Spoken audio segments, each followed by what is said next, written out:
Ingaruka zifatiye kwiduga ry'amazi y'ikiyaga Tanganyika zirabandanya kwibonekeza aho igice c'ibarabara ryitiriwe Large ritarengana biturutse ku rugero rw'amazi rwiyongereye. Amazu y'uburaro hamwe n'ay'uburiro ntagikora uko vyahora. Ahahora hari ubwicaro hadengereye amazi. Abasanzwe bahakorera bakamenyesha ko uruhombo rumaze kwibonekeza ari runini cane.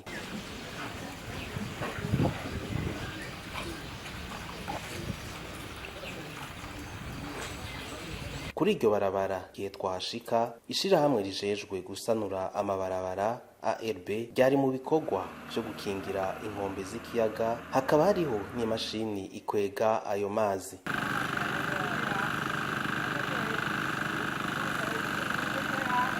Bernard Sindayihebura, umuhinga mu bidukikije, aratubwira ibikwiye gukorwa vuba. Ibintu byihutirwa cyane n'ukuri nuko iyi poro y'Ubujumbura bogerageza ugo ruhome hagubaka, kandi ubuhinga bakoresha barabuzi, none nzobibakaye nawe nyene barabiza abahinga, nta muntu yize muri ico gihe atazi yize ibintu bijanye n'ibyo adashobora kubikora.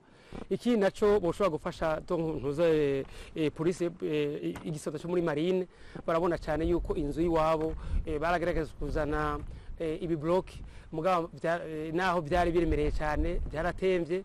Urabona ibarabara ryabahuza na OBR ryaramaze gucika kuva mu 2021.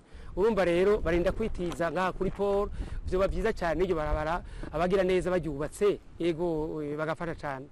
Hanyuma ahandi navuze hihutirwa kumbure nababwiye yuko nzoja kubuya no muri Regideso nije saso do pompage nayo nyene no kuja kuyivisita kugira ngo ntizishobore kubangamirwa.